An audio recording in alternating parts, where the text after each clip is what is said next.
Le petit Aragon, nous le retrouvons vers l'âge de 7 ans, à Neuilly, dans sa famille maternelle. Des femmes s'affairent autour de lui, sa mère dans son rôle troublant de grande sœur. Un jour, à 7 ans, il s'empare de quelques feuillets et jette sur le papier, au crayon, un très beau texte, plein de mouvements, un récit, quelle âme divine. Les femmes cousent, conservent précieusement ce petit trésor. À l'âge de 26 ans, Aragon reprend ce texte et le place en tête de l'un de ses livres, Le libertinage. Eh bien, aucun lecteur, aucun, ne s'aperçoit qu'il s'agit là de l'œuvre d'un enfant de l'âge du cours préparatoire.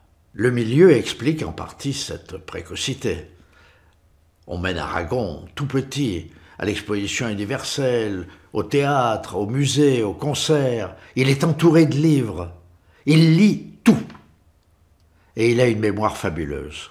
Il a tout le dictionnaire français dans la tête.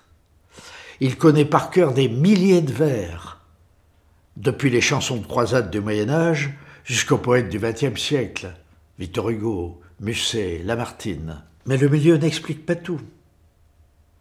Écrire, c'est une pulsion vitale. C'est l'inconscient qui s'exprime et se répand.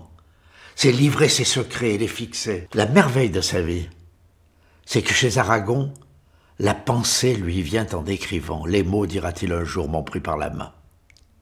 Il y a certainement beaucoup de bonnes raisons de lire ou de relire aujourd'hui Aragon.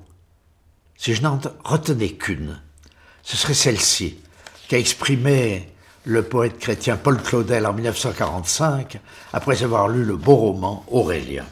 Aragon parle le français comme sa langue naturelle, et l'oreille se prête avec délice à cet idiome enchanteur.